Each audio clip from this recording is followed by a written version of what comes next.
All right. Oh, live. Hello, Internet. Welcome to the Animal Man finale with me and the Sleepy Reader. How are you doing?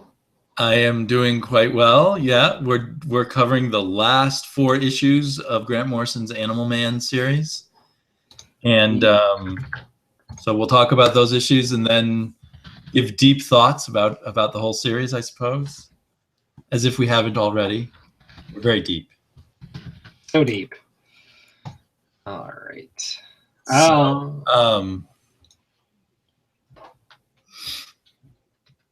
let's see. What was I going to say?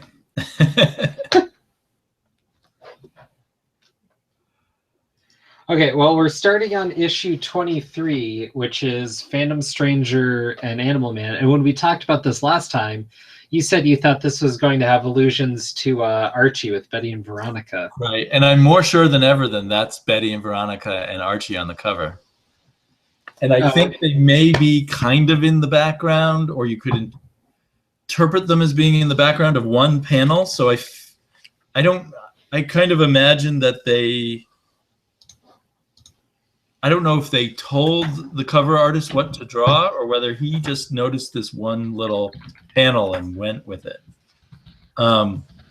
It doesn't even really, this panel here is the closest to that cover.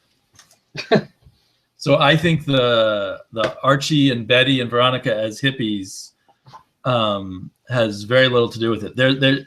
This woman is saying to the other, catching the other guy with a woman and saying "Binky," whereas on the cover it's the classic, Veronica is catching Archie kissing Betty, and it's always one or the other back and forth with them. But so I think it really has nothing to do with anything. The real point of the cover is that Animal Man is back in the summer of love or something, 1968 or thereabouts, in swinging England, of course. Oh, of course. But the issue actually starts inside Arkham Asylum with the Psycho-Pirate. Yeah, which first page, really interestingly, there's a bunch of stuff on the ground, but there's a couple comics. There's that Flash issue, which we've seen a few times. The famous Flash issue of the Flash of Two Worlds. I don't know if it'll show up on the camera at all. Kind of that panel. But the other one is that Watchmen that we keep trying to figure out how this was in relation to. So clearly there is something there, and those are two big turning points in the history of comics. And also, very, very interesting. Oh, sorry. Go ahead. Also, no. Also, just Ultraman's back there as well. Ultraman and Wanted, and also Wanted Dead or Alive Abraham Lincoln, and I think it says no reason. Yeah. And then 10,000 pounds, or 10,000 something, but not dollars. I thought shekels. I thought the inclusion of the Watchmen was particularly surprising. I don't know why, but partially because I've heard Grant Morrison in his own book kind of put down the Watchmen in a certain way. He doesn't really approve of it, but also just that it seems to me to muddy the waters of his, because he seems so focused on the Silver Age and the classic stuff. Also, before we go another thing is the Daily Planet has Mondale wins. Has what? Do you have any memory of 1988 or any president? You've never heard of President Mondale, have you? No, Mondale. Fill me in. He was actually, I thought he was running against. Did he run this? That would have been in '84. I think Mondale ran against Ronald Reagan, and that's where Ronald Reagan did "Where's the Beef." But this is 1988, 89, or 1990 by the time this comic comes out. Maybe I'm not remembering who ran against Bush the first time. Maybe Mondale did also then. You don't remember Mondale from your babyhood? No, I don't. So he was a very long shot. There was really no chance he was going to win against Ronald Reagan, and he did not. There's also, I think, a bust of Julius Caesar and the Mona Lisa in the background. And this is all inside his cell at Arkham Asylum. There's Yeah, a so he's Stradivarius violin. Way in the corner is a Green Lantern comic book, and I don't know enough about Green Lantern to recognize a little scrap of a comic book cover there. I didn't even see it. Okay. There's Adolf Hitler on the back wall in a poster saying "One Nation Under God" and showing the Nazi flag and the U.S. flag. So what we've got here are a bunch of items from a bunch of different alternate worlds, and I guess some from ours, like the Watchmen and the Flash. A Devo record for some reason. I think just because Grant Morrison thought Devo was cool, perhaps, which seems a little laughable at this point. But do you know who Devo is? Yeah, they had the flower pot hats and the whip it. Right. Whip It, good. Yeah, that was their big song. But that was a big song long before 1989. Anyway, so we're getting scraps of the multiverse that are for some reason accumulating around the Psycho Pirate. Right. And then, I'm going to remember what happens in what issue, but I think the Psycho Pirate's big moments are in the next issue. But I guess he's Oh, no, this issue is titled Crisis, so we are kind of focused on the Psycho Pirate somehow out of his own mind because he remembers all these alternate universes. They're coming out of his mind. Before that, though, there's a weird part with the Scarecrow where he walks by and he's like, I'm nothing like you. You only focus on fear and you're just kind of a jerk. So it summed up basically what he's saying. Right. But so the Psycho Pirate can what, like bring other people into his dreamscapes and manipulate them there? Isn't that what he does? That sounds roughly right. I think his powers are always supposed to be a little ambiguous. Oh, okay. But it's not normally that he can make reality literally come out of his brain, which he is doing here. So I don't think it is, but maybe I don't know a whole lot about the Psycho Pirate. Yeah, well, I also feel like things are coming apart at the seams in these last few issues. Right. Well, yeah, if any one of the themes is anything can happen, basically, at this point. Yeah. So yeah, we deal with the Injustice League, and that's all happening in the Arkham Asylum, and then the weirdo aliens are there. Somewhere nearby. Right. Right, the weirdo aliens are with the string theory physicist, and they're walking up to Arkham. Apparently they have to walk to get there. And they're seeing all kinds of weird stuff happening on the outside of Arkham, and multiple Arkhams appearing on the page altogether. Yeah, they're coalescing, but why it's Arkham again still seems kind of... Right. Why Arkham? Why the Psycho Pirate? Just because they're a little crazier so they can bend reality more easily there is the only excuse I can think of. There you go. Yeah. And then so basically we have a counterpoint between Animal Man, who has time traveled with the Phantom Stranger to 1960s England. I think it's England, or maybe it's America. Right, and things going on with the Psycho Pirate. There's that quote about the Phantom Stranger earlier that I found really funny, where they're talking about how he's so regaled, but then his shoes look like they've walked 1,000 miles. But I have yet to see one panel where they show the Phantom Stranger's shoes, and now I'm like fixated on it. Well, they're like in this cafe scene, you can see his feet, but they're so far in the distance you can't tell what's happened to his shoes at all. Right, no detail, but this whole scene was very reminiscent again of Sandman for me, of yes, the Immortals meeting up and discussing it, and them being kind of flippant because they're immortal. Is this Immortal the same Immortal from the Sandman comic? The Immortal Man? I don't know that character. I remember an immortal person in the Sandman comic, but I don't think it's the same. But this is supposed to be your Archie, right? So then Archie's the Immortal Man, which makes a sense. Well, it's the way he looks a bit like the Archie on the cover, but I didn't think he was supposed to be Archie.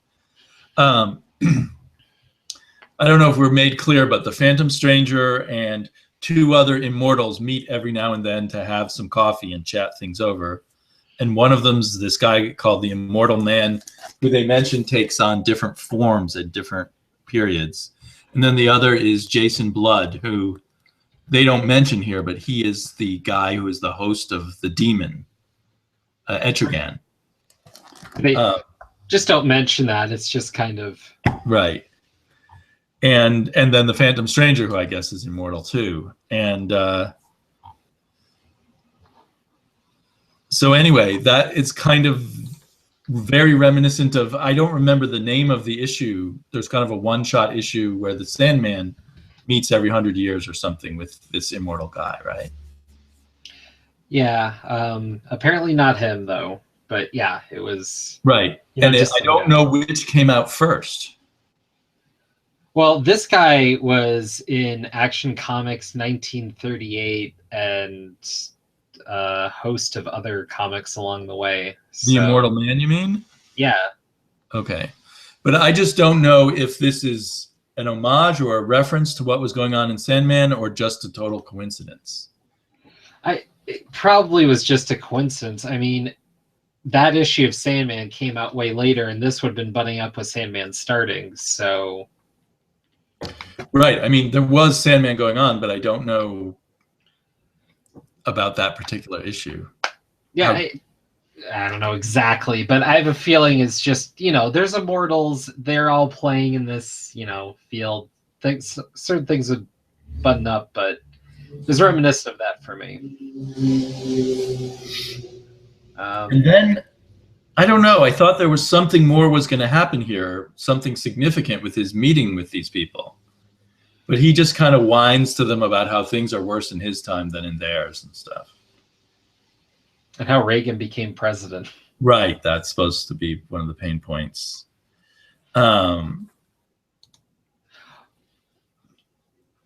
Yeah, I thought that was funny because, I mean, now we have more politically sensitive things, and with it coming out that the head of Marvel Studios gave so much money to Trump and all that, it's just funny to me to remember that historically comics are really liberal and more on the liberal side of things. Only now that they've fallen into big business and all that, these things, you're not going to see that anymore. Yeah, it seems like in general the creators tend to be on the liberal side, but I don't know if that's 100% true at all. But you do get more of a liberal leaning, and obviously Grant Morrison is very liberal leaning, and he thinks the worst thing possible could happen would be Ronald Reagan. But later, the Immortal Man says, I've seen more death and pain than you could ever dream of. 50,000 years of it, dying on sharpened stakes, on torture racks and fires, cut to bits by English bullets and American bullets and Nazi bullets. Life goes on. Yeah. I think they're talking about whether they eventually seem to be talking about whether you're on the side of the force of life continuing, just life in general, or if you just decide to side with death. Not that I really follow that that's an obvious decision that needs to be made by Animal Man or these other characters, but that's kind of what I took away from it. Yeah. Just before he fades away back through time to his own time, I guess he thinks, life or death, is it really that simple? And I think of the earth, sickened and dying, the animals marching towards extinction 2 by 2. Did we sit back and watch it on TV? Which is an interesting statement, but I don't know how it fits with anything else.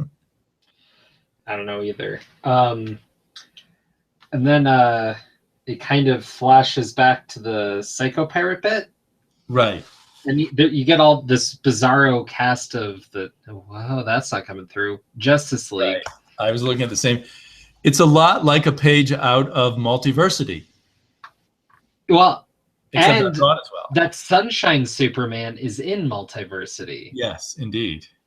And just a little through line with Grant Morrison through the DC universe. Right. But yeah, I think he really in particular misses the Sunshine Superman because he gets name checked a number of times, whereas a lot of these characters don't. Yeah. Yeah, just a bizarre sequence of stuff with these characters, which just kind of. And there are some pleasurable bits, like I think it's Streaky, the super cat. I think that's the name of the super cat. Yes. That was kind of enjoyable touches, like one where he's opening his cat food with his heat vision, and some other scenes with Streaky that I thought were fun. And there's some character that's trapped in a wall. I don't know what that was about. Right. Well, he just kind of flashes through these things to just kind of show the flights of imagination. Right. And then he really focuses on this dark vision of Superman from a world where all the heroes were a government project, and then he goes crazy, and it's very Which is interesting given our recent conversations about Irredeemable. Right. Yeah. It's like all of Irredeemable could have come from that page. If only. And Mark Waid was an editor at DC at this time. And he is an editor on one or two of these issues, not this issue in particular. But in the credits for my omnibus, they mention Karen Berger and Mark Waid as editors. Huh. But yeah, they talk about how this world's so dark, and even the Psycho Pirate's just bummed out because there's nothing fun and there's nothing interesting going on. And Terrence says, whoa, back up there. Marvel gave money to Trump. Maybe we can discuss this more after we finish talking about Animal Man. Yeah, that's kind of a separate thing. It's not a straight Marvel gave money to Trump thing. It's more complicated than that. But we'll get back to it. Verily. But yeah, so I don't know. I mean, again, this is one of those issues where it's kind of interesting to run through, but when you try to pull it apart. Right. It's hard to find any unifying things to it. Eventually, it's almost like a bad party full of alternate superheroes. And eventually we finally have a superhero who pops out of the frame. And I have to say that I keep nagging on this, but if it had been a better artist, I think this could have been a really cool scene of him popping out of the frame, but it's just kind of so-so because the artist doesn't put much thought into it. Well, and not for nothing, but it still just looks like he's in a frame. Right. So right. I don't know. That part was a little lackluster for sure. And then, reading this, I realized there was, I think it was a 70s underground comic by someone named Hunt Emerson, but there was an underground comic that I read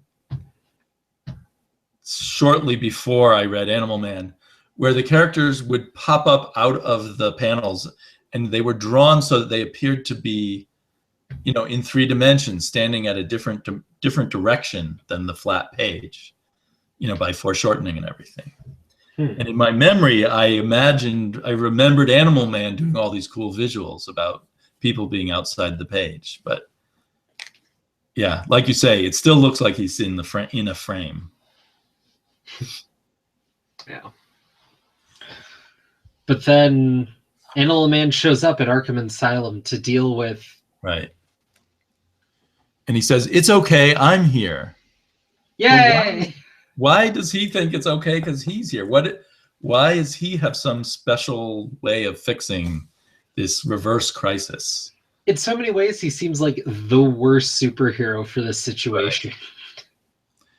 It's almost just because Grant Morrison's writing the Animal Man comic, and so that's why he's the hero who's going to solve Grant Morrison's obsession with. Well, as we get there, it's there. Yep. But this cover I found kind of interesting. It's Green Lantern and the Flash, and right. It has that Flash cover somewhere in the pile again, or pretty prominently displayed. The Flash of Two Worlds. No Watchmen. Dr. Fate. Yeah, no Watchmen this time. All Silver Age stuff. But we can tell Psycho Pirate's a villain because he's only reading DC and no Image or anything else. Wait a minute, Image? Or Marvel or whatever. No Charlton. Yeah, no none. Well, it is the cover of a DC comic.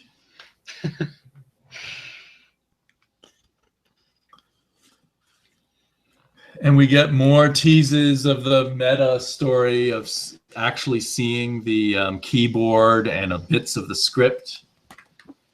But again, like, if we had a better artist, I feel like we'd have seen the panel like pulled out or something, Right. like an establishing shot, and then like that establishing shot like on the monitor or something. Right. The artist does the least creative work with this. And the very first panel, Grant Morrison describes establishing shot of Arkham Asylum under a tormented, tortured sky.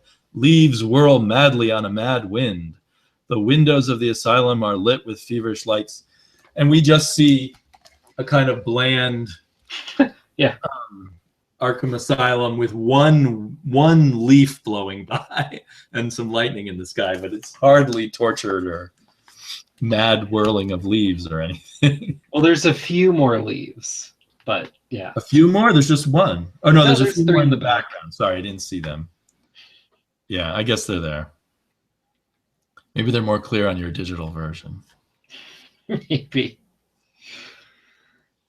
And then we just have more of this inverted crisis at Arkham Asylum with the mad Ultraman or whatever he was called, with a bomb that apparently can destroy everything.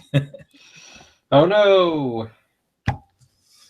And it starts to look like one of those Mad Magazine spoofs of superheroes. Right. You know, with the Purification Day written on the... I guess that's the title of the comic, though.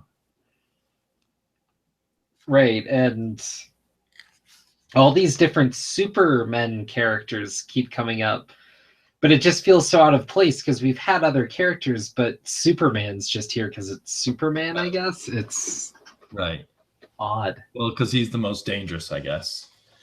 And then Animal Man jumps out of the panel for no particular reason. He just realizes he can do it, I guess.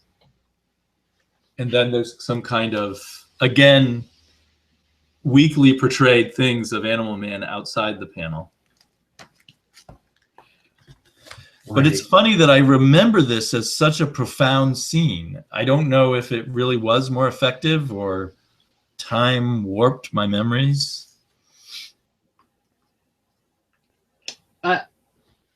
Maybe it was back then. Maybe there's something to it because, I mean, Superman's supposed to be the quintessential superhero. So I feel like there's something there. It just feels out of place here. Kind of like, you know, any comic now that just throws in Batman because they do. It just, that's kind of how it felt here to me. But maybe I'm just expecting more. I don't know. Luke Batman Reviews asks, would this be something a bat nut would enjoy, especially since my favorite Morrison stuff is his Batman stuff? There's two references, or there's a handful of references to some Batman villains and some Arkham Asylum, like we were talking about, but really, this is a different corner. Yeah. There's a million things I'd recommend to you before recommending you this on the notion of it being a Batman-like thing. The only way it's not Batman, like the only way if you're more interested in Morrison is this is almost his primal text that he's going to repeat over and over in other ways later on. In a lot of ways, yeah, in a lot of ways, though, his X-Men's more akin to his Batman than yeah, most of the other stuff. That's stretching it, but right. That's more like there's not as much weirdness, but his DC stuff. But yeah.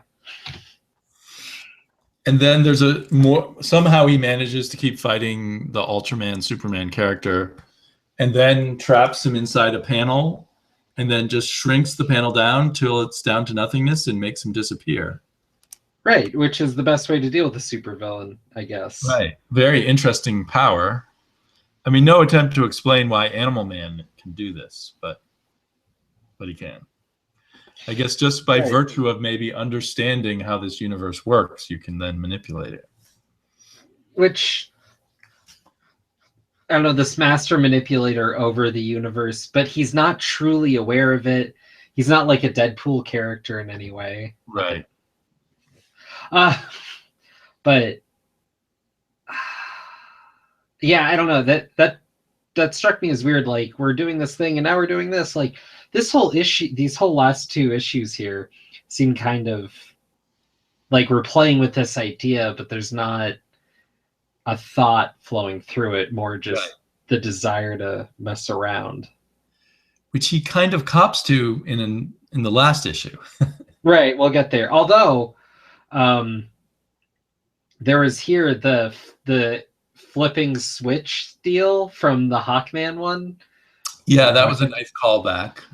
I mean, it's an interesting callback, but I remember how much you disliked that. I thought it was funny here, and here it felt even more goofy to me. It's like, oh, well, this happened once. Let's just do it again. Switch off and what? But I guess it's rules of the universe coming through. But I don't know. You know, again, a different artist might have made this all seem more sort of goofy, over the top. Like if it really was drawn like Mad Magazine or something. Yeah, that's true. Because it just all seemed, when you see these kind of, this kind of so-so but standard superhero drawings of someone easily defeating someone by doing the things he does and by flipping a switch at the end, it just doesn't have the impact that I feel like it should. I don't know, though. I found these 2 issues took me a really long time to read, even though ultimately maybe there wasn't a whole lot going on. In some other way, there was a lot going on. There was so many characters that he was juggling, and I think he was trying to just capture the fun of all of this silly stuff. You know, which I think ties into, in the long run, what has made him an interesting writer is how he loves, even though he loves all the metafiction stuff, he loves the fun of comics too. Right. Now, you can feel that kind of struggle, I guess, in a way, but yeah. And then at the end, or was it at the end of this issue, the physicist Hightower accepts putting on Psycho Pirate's mask as a way to return the universe back to the way it should be. He has to sacrifice himself, which just seemed random also. But an interesting idea that one person has to be a madman locked away to keep the universe in order. Yeah, I felt like if that was built to in a different way, that could have had some impact, but it just kind of is like, well, that's how you deal with it, and done. So. Right. Well, when we started reading these 28 issues early on, I was thinking it feels like Morrison's a talented amateur, and then I felt like he was getting control of his materials, and now I feel kind of like he's a talented amateur again. I agree. These last few issues really underwhelmed me. But yeah, so we open up the next issue with a monkey on the typewriter. Right, and it's a reference to the classic. Well, usually I thought it was like if you have 1,000 monkeys typing for infinity, eventually they'll write Shakespeare. Right, and they allude to that in here. Right, but this is one monkey typing endlessly, and he eventually writes Shakespeare along. But he's the immortal monkey typing forever, I guess. Right. Before typewriters were invented. So for some reason, maybe because his book's about to be canceled, he wanders off into the DC Comics limbo outside his front porch, where comic book characters who've been removed from the continuity and never brought back still exist. Which is an interesting idea. Inferior 5. Mm-hmm. Who I've never read about. I've heard about it. I've seen some people in their haul videos showing the few comics back from the 60s where the Inferior 5 appeared. I wish I knew more about them, or maybe they're reprinted somewhere, or I can find old issues. I'm fine not knowing. But the entire issue seems to be his wanderings about in limbo. Again, maybe the plus side being Grant Morrison's love for all these wacky characters, so he's just displaying a bunch of wacky characters. and memorabilia, and yeah, the whole thing. He's just showing lost remnants of DC that just don't fit in anymore. Right. And there's a brief moment of Grant Morrison's hands typing and saying, talking about characters that no one cares about. And he says, I care. It's stupid, I know, but I care. And I don't know if that's Animal Man speaking or him, but all the things that meant so much when we were young, under the blankets late at night, listening to the long distance radio, all those things lost now or broken. Can you remember? Can you remember that feeling? Perhaps I ought to see a doctor.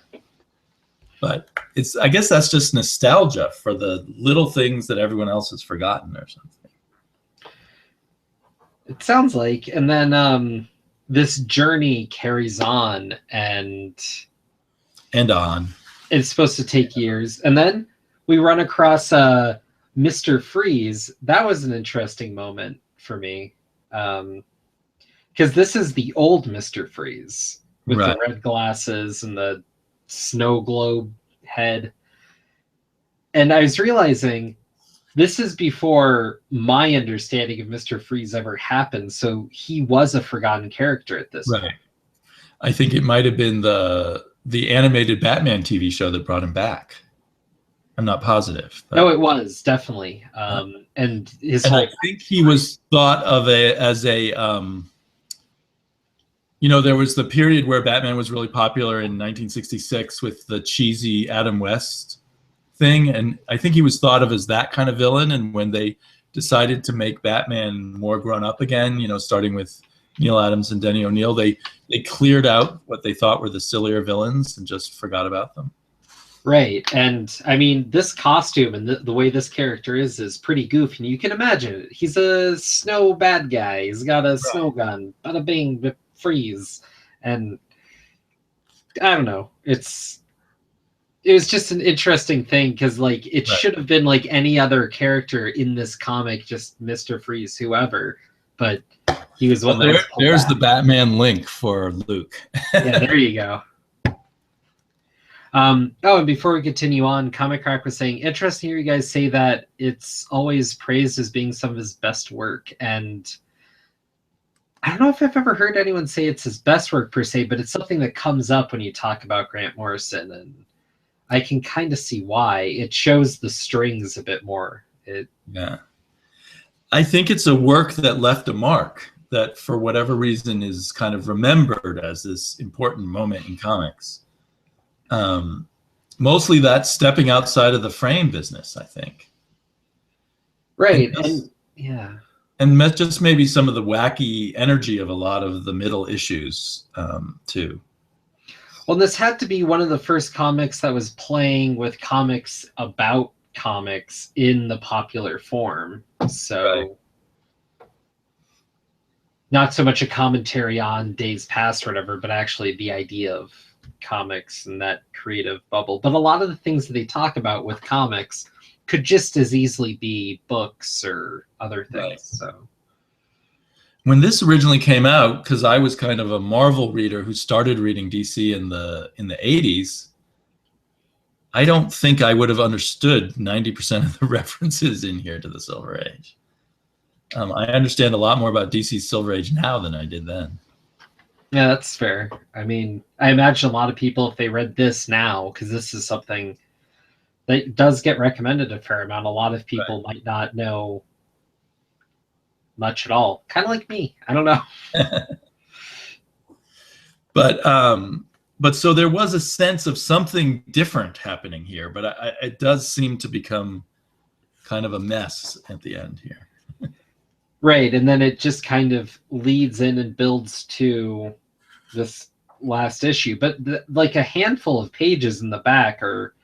So the last 3 pages, there's, okay, here goes, and he just kind of walks and walks. Well, he makes a key out of paper to open a door, which is kind of a cool image, but it just seemed the ultimate in just sort of random, how does Animal Man know what to do kind of stuff. And again, that idea housed in the Sandman, you're like, oh, clever, because... But here it's like, yeah, what the... Yeah. It almost, maybe he was reading the Sandman and he was really into it. And he suddenly decided, hey, I'm going to make this more like the Sandman in these last... I don't know. I have to think... That seems too weird of an assumption to make, but possibly. It is a weird. I'm making weird assumptions all over this thing anyway. Yeah. But then we get He walks up to a door and knocks, and Grant Morrison answers. Is that where you? Yeah, well, there he is, except that doesn't look like Grant Morrison to me. And he's wearing a collar that goes up to the gullet. Right. He's wearing moccasin boots. Yeah, like that's a goofier outfit than Animal Man's. But then there's a photo of him, but you can't see his face holding a cat on the cover of the next issue. And he is wearing that shirt. I can't tell if he's wearing moccasin boots or not. Oh, Comic Crack's asking me again if not knowing the characters is taking anything away from me. Not really, because they really house this in these are forgotten characters. And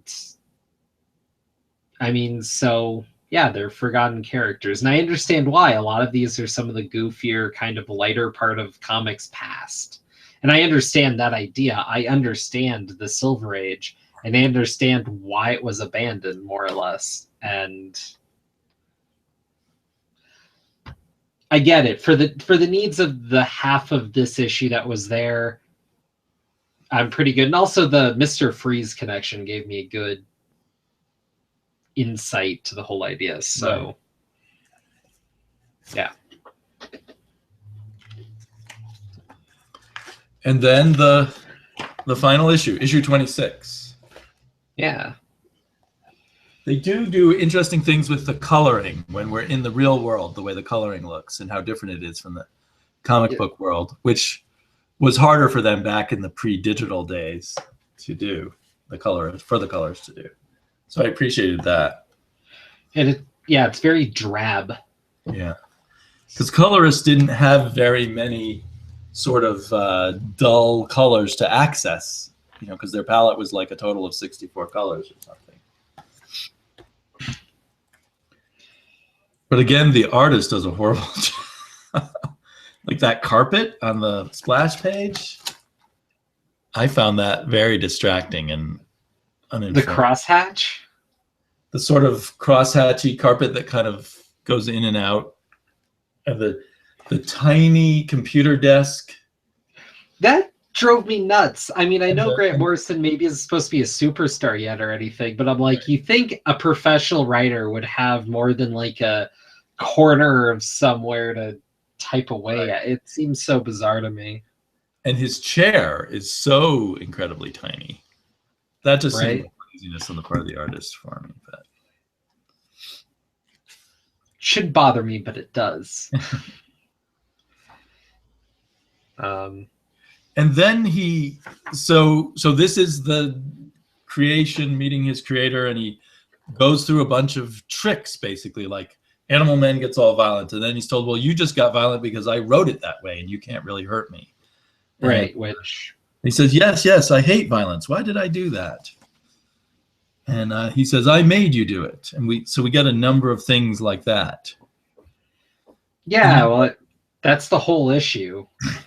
That... Well, then Grant Morrison explains about the suffering his cat went through, and he went through when his cat was sick and died.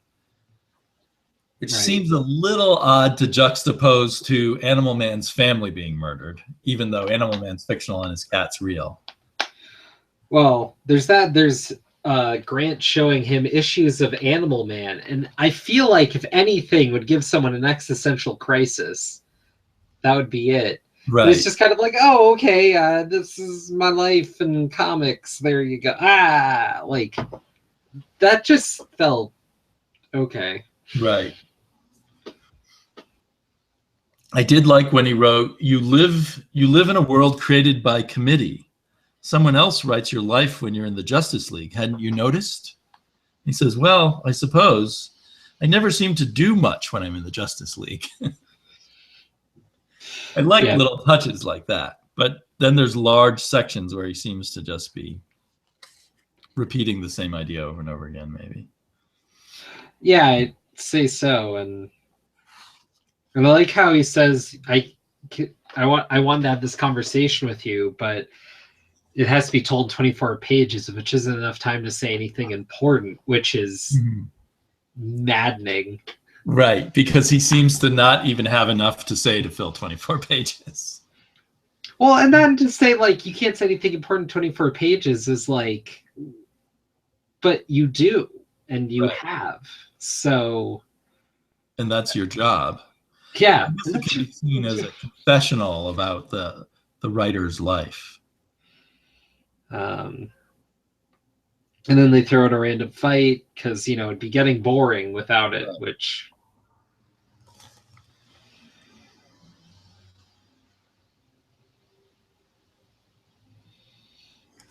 Yeah, and then. And then we find out why Grant's so pale is he says he's a vegetarian. And... Well, then he sends, after saying it would be unrealistic to have it all be a dream, he sends Animal Man back to his comic book world, and his family he wakes up and his family is returned to him. And then we go back to Grant Morrison and get or no, maybe that was earlier on where he thanks everybody. He thanks the editor and the colorist and the artist. Well, there's also, before that, there's this whole bit of him talking about, like, him thanking everyone and him going on about how he maybe made it too preachy for a while, and he was worried about that. And then he was worried about things not being tied up correctly. And then the biggest one that made me think of you was him talking about how Animal Man's like, well, I'm just kind of a bystander in so many of these. How is it my book? And he's just like, well, that's just, you know, what it is. And that was one of your main complaints. And right. Where does he does sort of explain that away. Yeah.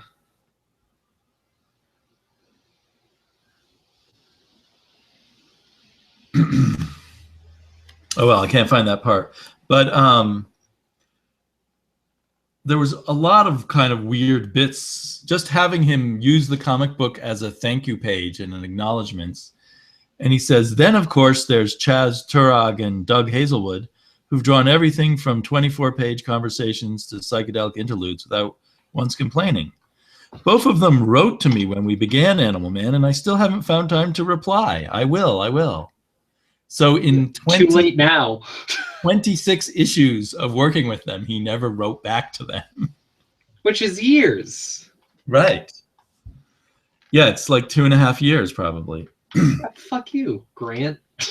And when I read that, it struck me that all of this, along with all the other self-indulgence of it, is proclaiming the supreme importance of the writer of this over everything else. That got me too. Is like, I'm the creator, and then I'm hand off to the writers. I'm like, ooh, I don't think that would.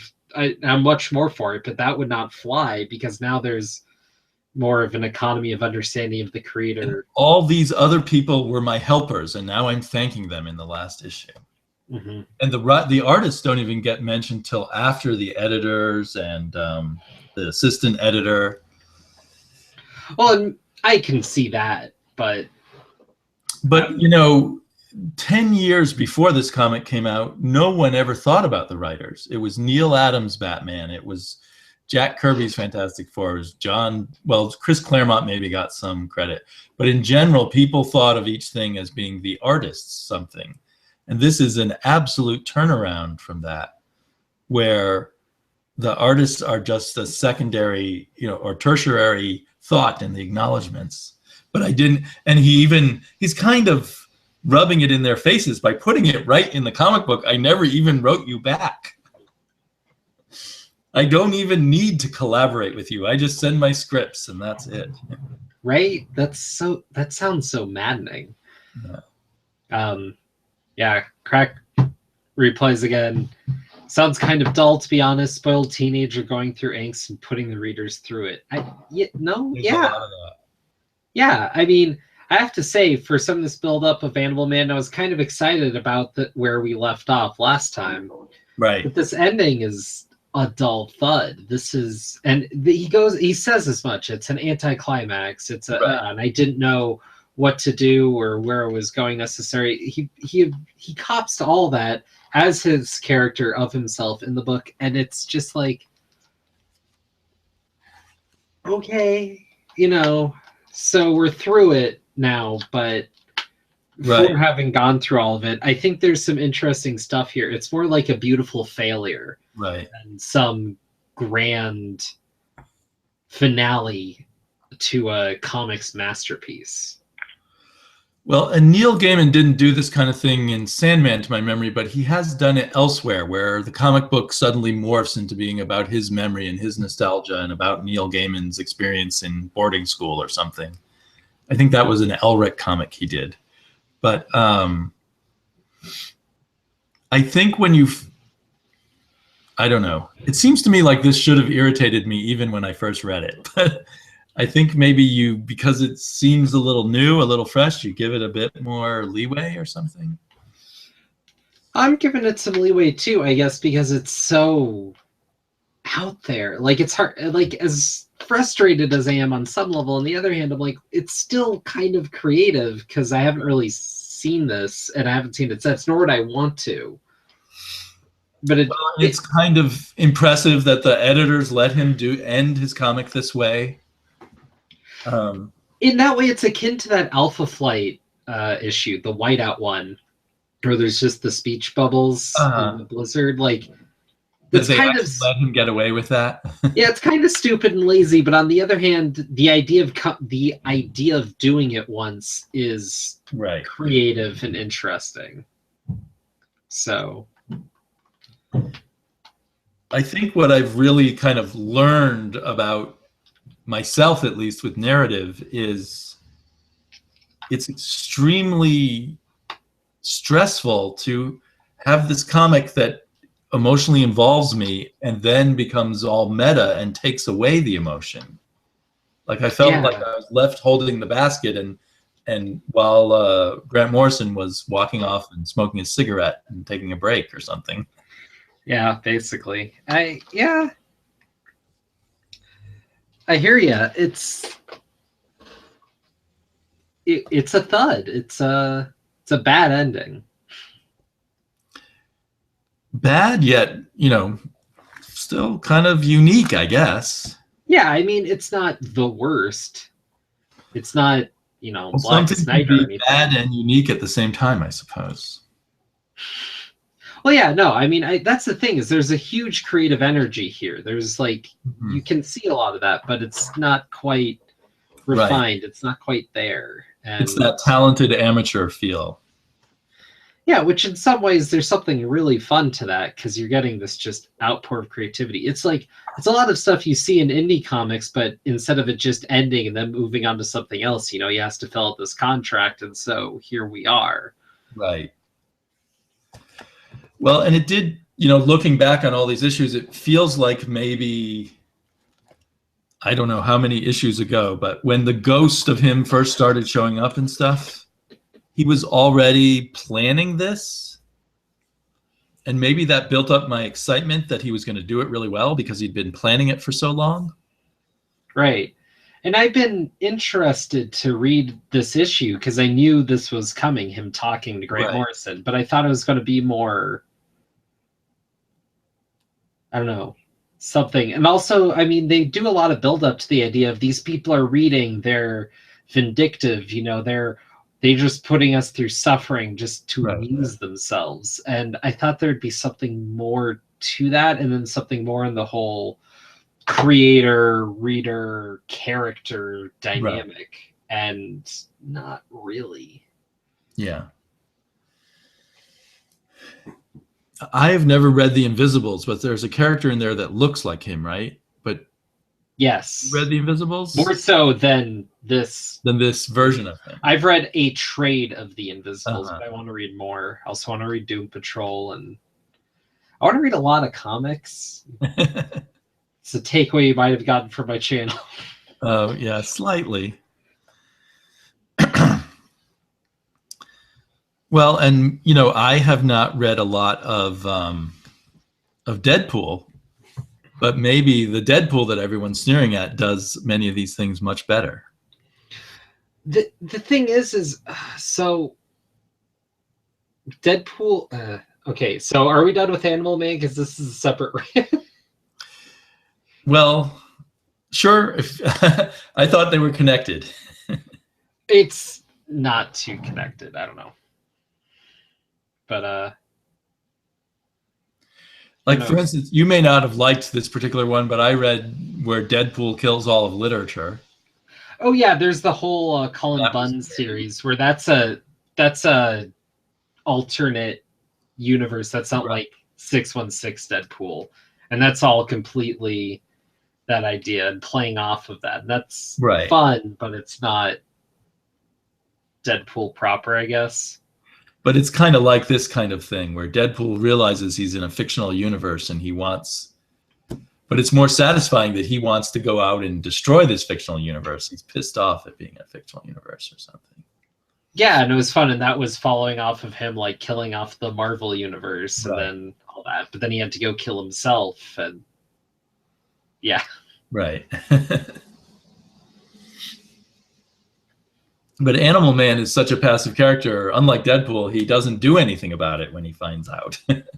Well, yeah, he's just kind of like aware of it, and the most exertion he has over that was putting away the Superman anagram into this box, and yeah. Then after that, he talks to his creator, I guess. But say I had only read this, I'd be a little leery of Grant Morrison, but I'd also be curious to see what he would do next because he has tried so many different things here. Right, and I'm also curious now because he's writing Doom Patrol at the same time, and I wonder if in a weird way he played it more straight there.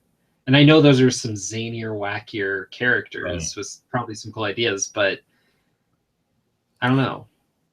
I read some of the Doom Patrol at the time, and I don't have as clear of a memory of it as I did of this. Although obviously I elevated this much more in my memory than I should have. So I'm wondering what it is about Doom Patrol that makes me not really remember it. I don't know. I didn't read as much of it.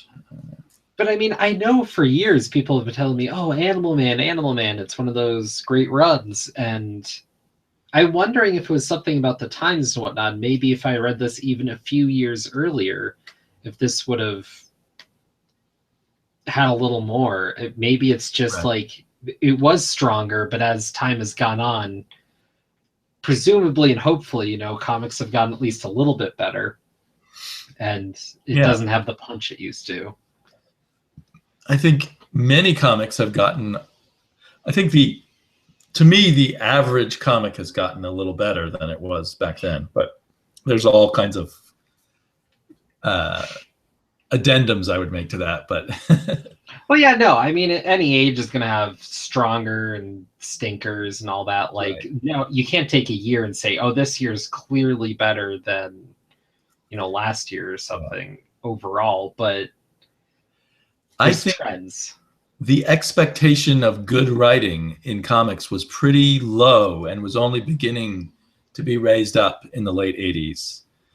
And, you know, because if you look at the 70s, sure, there was some great stuff done, but most people were happy if the superhero fought a villain and there was some interesting banter and a little bit of progress in the soap opera of the person's life, and that's all you needed to do. Yeah. And that's fine, but I mean, it wasn't a high bar that people expected from writers, and they were mostly focused on the artists. You know, people got all excited over Neil Adams or Jim Steranko or whoever. As they should. As the writers were doing an okay job of producing this kind of story, no one worried about it a whole lot. And this feels like the beginning of worrying, or near the beginning, not the beginning, of focusing on what's the writer doing and who is the writer, and is the writer making progress and improving comics. Yeah, no, I hear it. Also, I mean, what you were just talking about really hits on kind of where I prefer to look at comics, because before this era, you know, pre-Watchmen, if you will, there's not a lot I'm super interested in. There's exceptions, there's some stuff, but I mean, overall, a lot of the older stuff I don't want to read because it's nothing good. Right. And the art is really interesting to look at too. Like I have a bit more of an eye for it now, but like initially Kirby didn't do anything for me, and I'm starting to realize a lot of it's the tools available to them, because a lot of the things you could do on a comic page were impossible years ago. I mean, colors, details of line, certain, Right. I mean, and drawing in layers and doing digital art, you know, there's things you can do that just couldn't have been done. Right. But they, well, to me, when I look at that kind of art, the good people of that period, like Kirby or Will Eisner, I feel like they inventively figured out ways to do things with just black ink on paper that is sometimes lost now. So it's kind of a trade-off there for me. But anyway, I mean, I would say, you know, like you could go all the way back to Chris Claremont, a writer that people were noticing who the writer was more than at some points the artist. But it just became, it slowly was building up, and then maybe became even bigger with Alan Moore, looking at what the writer's up to. So in a way, probably when I was reading this originally, I had a lower bar in my head, you know, just subconsciously, of what I expected when I picked up a comic book. And maybe the bar for the art was kind of high, and that that made this hard for me. But what was I going to say? The other aspect is maybe if you combine that slightly lower bar with reading this with at least 30 days between each reading experience, compared to us reading at the least 4 issues right in a row. I mean, I pretty much read these as one comic book in a way. Right. These 4 issues. And these 4 issues in particular were kind of stretched out and a bit mushy or vague in a way. Yeah, and yeah, I don't think they knew these were going to be collected into something else at this point or anything. No, there was very few comics got collected back then. Yeah. So you can, writers have evolved their thinking. They can't help now but think about how someone's going to read in a trade. Sometimes, you know, in a bad way, but sometimes in a good way.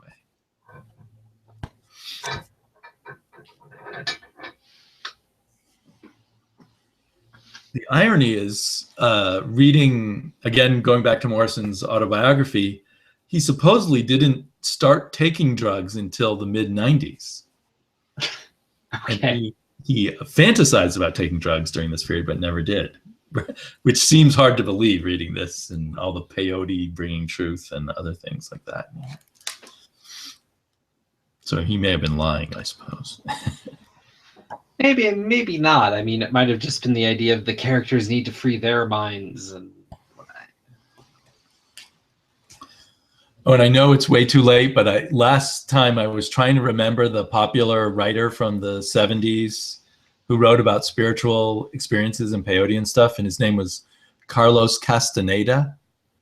Okay. He wrote like 6 books, and they were all huge bestsellers about this shamanic Indian from Mexico that he would meet every now and then and be taught by him and take peyote with him and other things. And it just seemed like that was one of Morrison's influences to me.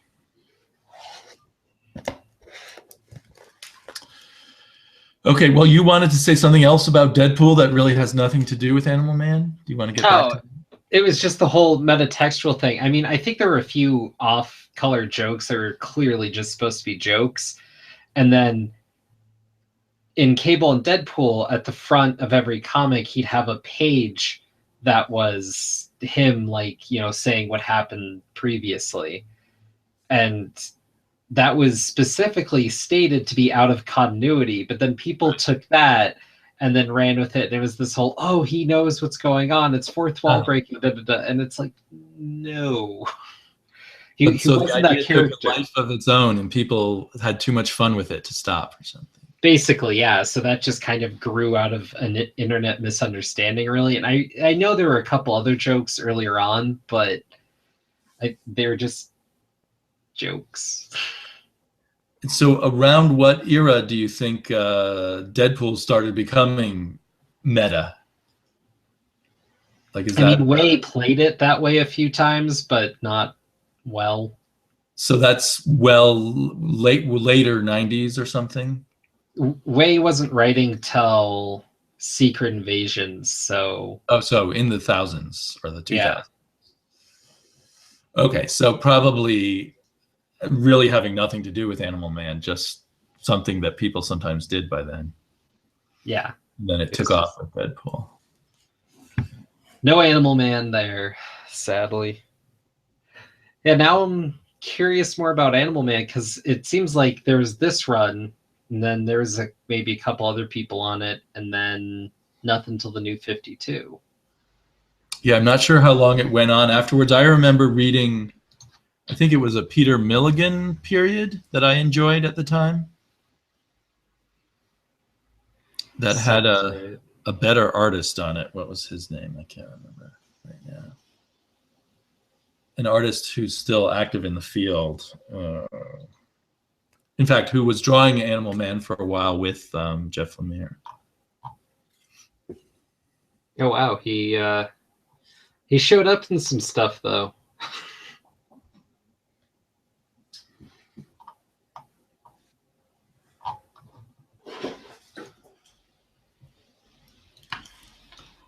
Yeah. Well, so I feel like we're spinning our wheels a bit here. Do you have much else or? No, I think about Animal Man, my main points were, you know, this messy amateur, the different expectations of writers back then, and maybe the rise of the writer as the star was very much happening for him and Neil Gaiman in a way that hadn't really happened much before, except for Stan Lee, I guess. That guy. So it's kind of interesting that way. I mean, I definitely remembered the name Grant Morrison after reading this and some Doom Patrol. I don't think I read Grant Morrison for a while. I did not read The Invisibles. And I remember being really shocked to see he was writing the mainstream superheroes later on. You know, that guy? I can't believe it. He's writing the X-Men. Now he's writing Batman. What's going on? Yeah, he's definitely been kind of over. I don't know. He's most of the stuff he's written that I've read, I've enjoyed. So I'm going to press on. I think this is actually a low point for me with his stuff. So yeah. Well, and I keep thinking I want to reread Multiversity, and I feel like this is going to affect my rereading of that now. Well, maybe give it a break for now and press on to something else. Last time we talked, which wasn't that long ago, I hadn't read Omega Men yet, but now I have Omega Men 8. All right. And it gives us a whole lot more explanation of the Citadel and of the Omega Men and what each side was thinking they're doing. But boy, is this getting complicated. And you know how they were going to cancel this with issue 7, right? Right. And then there was the fan uprising, and I was part of that fan. I twittered like crazy about it, but I'd only read the first 4 issues. I wonder if some editor had read these later issues and said, well, maybe since the sales aren't so good and these issues are more difficult to read, let's cut it off. Yeah. You know, maybe it wasn't purely a sales thing. Maybe someone made the judgment. Well, that's the problem is the fans can't know that. Right. They hear this book that's been good for 4 issues is getting canceled. Right. And that there was supposed to be a 12-issue story. Right. It's still an interesting story, but it just seems more and more than the author can quite juggle all the pieces. Well, and it feels like he's trying to have this complicated space politics thing, but he's trying to hide his cards and have secrets from the characters and the readers. Right. He doesn't know quite where to draw the line, and where he picks up each issue is kind of jumpy. Right. And yeah, it's and this issue itself which was very well done in many ways, but was incredibly jumpy. It goes before, now, before, later, earlier. You know, they were jumping around in time constantly, and it's very tricky to fully put it all together in your head. Right. Although we do have a lot more background now with this issue, so this issue did help, but it also was a bit of a struggle to read. And the art was very good in a very modern way with lots of Photoshop probably put into play to make it work. Very probably. But I don't. So a spoiler, right, is that they want Kyle Rayner to regain his ring and use it as a bomb to destroy the Citadel. Mm-hmm. And I assume commit suicide himself. Maybe I just don't know enough about Kyle Rayner, but I have trouble buying that he can be brainwashed and talked into doing this. I guess it's like someone being talked into becoming a car bomber for the jihad. But usually the people talked into becoming a car bomber for the jihad are teenagers or something, I think. Down on their luck and not had much, and yeah, no, it doesn't quite line up. It's an odd one. And I got to read Batman Eternal and read all of the latest issue of Grayson, and they completely are off continuity from each other. Oh, okay. That's good to know. And it made me realize I'm perfectly fine with books that are out of continuity. It's books that are in continuity where the continuity doesn't make sense. If they don't make it all part of the same continuity, that's fine. It's when they claim continuity that it kind of drives me crazy. Right. Yeah, that makes sense. But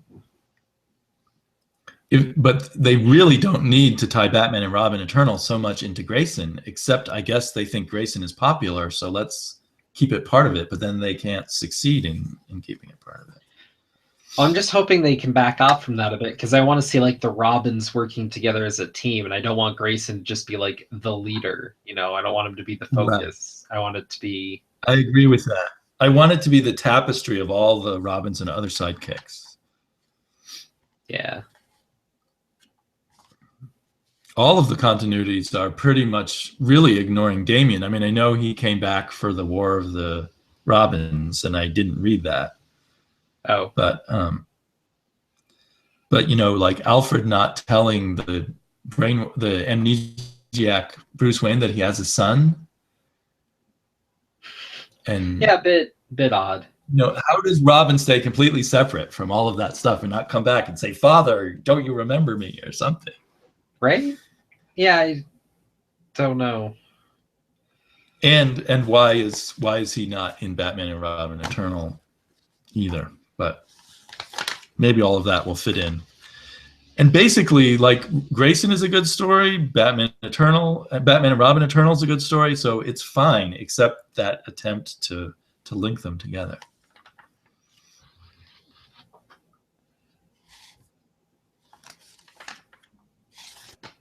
I think that's all I've really had time to read since we last talked.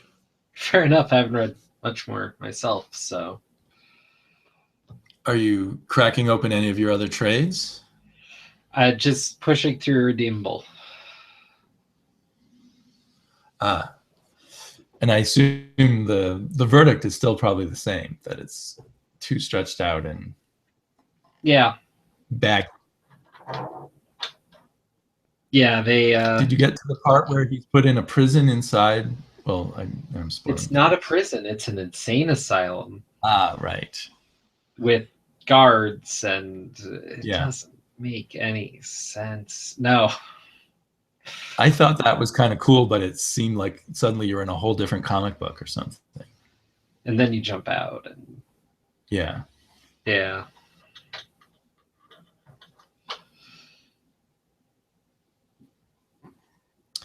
Yeah, if that were your first Mark Waid, you would kind of wonder why Mark Waid is so revered. Oh, definitely. I'm kind of baffled by the whole thing.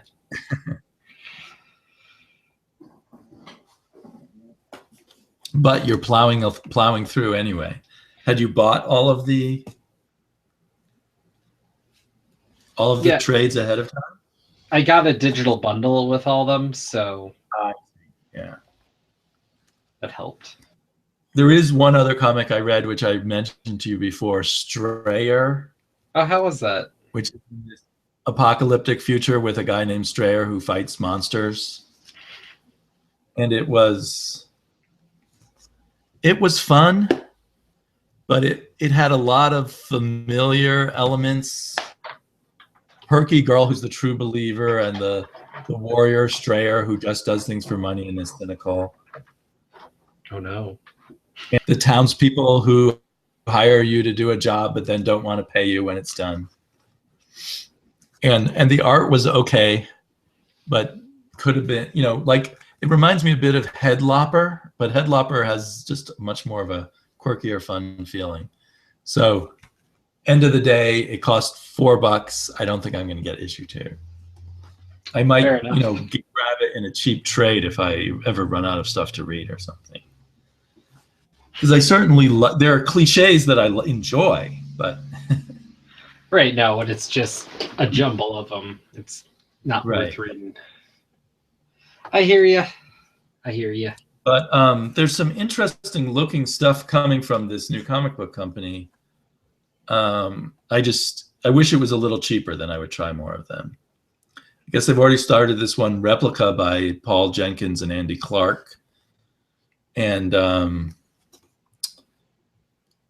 one called Super Zero by Amanda Connor and Jimmy Palmiotti. So I think it has Amanda Palmer art, maybe? I don't know. This is just a jumble of their previews. And this one that they have a preview for in here, written by David Hine and art by Alberto Ponticelli, looked pretty good to me. But again, how much money do I want to gamble on these guys? It's called Second Sight. It's probably a bit of a Hellraiser or Hellblazer kind of thing. Oh well. So I wonder, it'll be fun to see if Aftershock Comics is still here in a year. Yeah, that's always the worry. They're hiring a lot of Terrence, I have not read anything else but Strayer so far. They're hiring a lot of mid to high level names, but another interesting thing about Strayer, and I don't know how many comics are like this, it is copyright by Justin Jordan. There's no copyright ownership by the artist, just by the writer here. I don't know how that works. I think most Image books are copyright by both, but I think every now and then I've noticed ones that are just copyright by the writer. But I feel like when you're doing something like this, if the artist doesn't have ownership, then the art is just going to be okay and you're not going to get the full package, maybe. It depends, but yeah.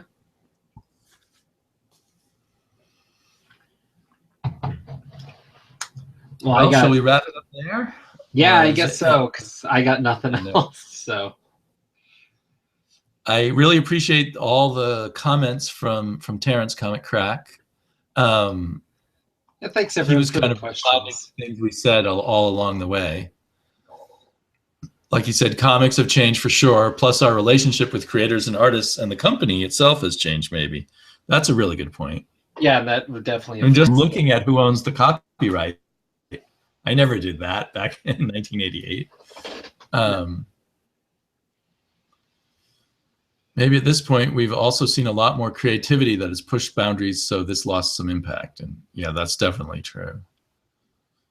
He says, Chaz Turok, Animal Man, so that's interesting. It was someone else's Animal Man with this artist whose name I keep forgetting. So, your Animal Man that I'm remembering clearly. Oh, looks like we have to take off our shirts.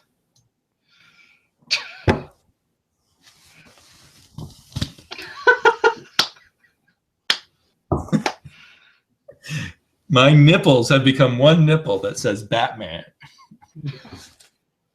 That's some fanboyism right there.